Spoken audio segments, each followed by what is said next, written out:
Hello there. This one now is about this back to school day. We're now talking about GDPR. It comes into our lives. What I'm about to say though is not legal advice. We have to put that caveat in anything we do and say about GDPR. This is my take on it, my interpretation of the legislation. I'm sure as time progresses the myths around GDPR will clear. A very clever lady once said to me, put your hands up if you think that companies hold information on you, and obviously everybody's hand went up. And then she said, okay, keep your hand up if you think that everybody that holds information on you does the right thing with that information. And obviously everybody's hand went down in the room, 400 people in the room, not one hand stayed up. And that is why they implemented GDPR. It should be seen as an opportunity, it should be seen as a good thing. We have a data controller.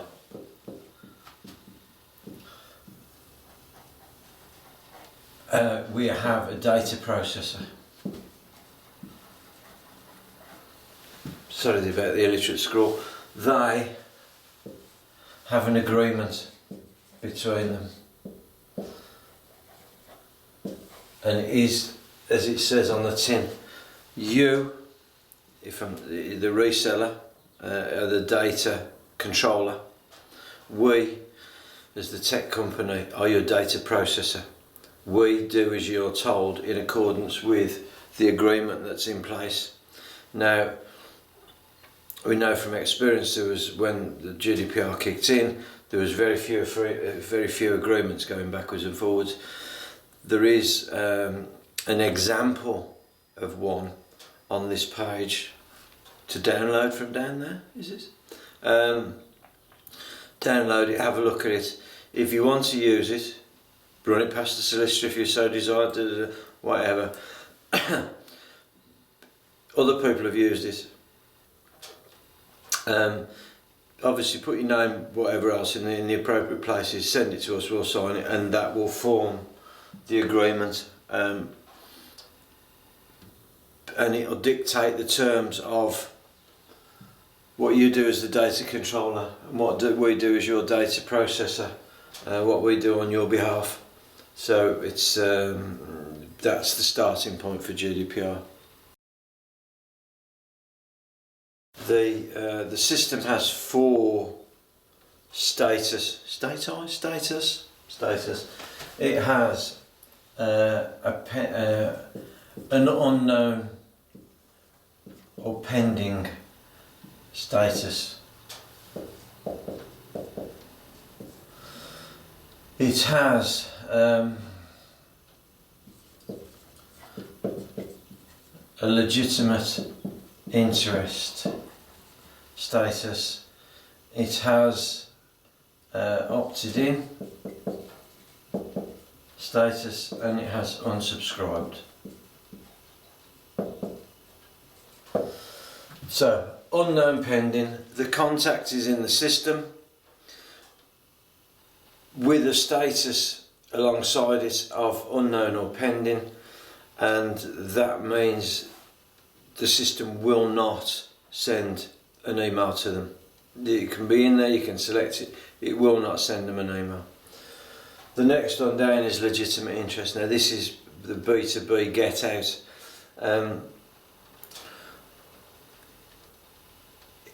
If they're in the system as legitimate interest, they can be emailed. What you as the data controller have to put in typically in your privacy policy, what your justification is for claiming legitimate interest. So the process is you create your privacy policy with a statement as to why you're claiming legitimate interest. You can then upload the contacts into the system and claim legitimate interest if it tallies with what's stated in your privacy policy. And the system will send them email marketing. Email marketing kicks in. If we were to get involved in the management of your contacts, we would one, take out all the free email addresses, so all the Gmails, Yahoos, BT Internets, they'd go. We would then look at verification of your emails. People ask all the time, how do we increase our open rates? Only send to people that open your emails.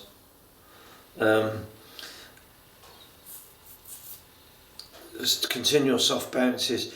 A hard bounce is one where the email address has gone away. So Dave has left abc.co.uk, dave at abc.co.uk is no longer a recognised email address. That will hard bounce, and that will be treated the same way as an unsubscribe. So that it can remain in the system. It will be marked as an unsubscribe, and the system will not, never ever ever, send to them again. Legitimate interest. If you're going to claim legitimate interest, they've bought from you before, they've shown interest, they've given you a business card, a show, whatever it states in your privacy policy is your claim for legitimate interest. And opted in is the other status, the one I haven't mentioned yet, is you've set out some preferences and they've opted into either all or one of the preferences that you've set out. So, and that, I think, is the underlying principles of GDPR. It came about because people didn't trust companies to do the right thing with the data. It is an opportunity to start doing the right thing and sending relevant communications to the relevant people. You need an agreement in place between you as the data controller and us as your data processor. There's a template agreement that you may, under advice, want to use down there to download.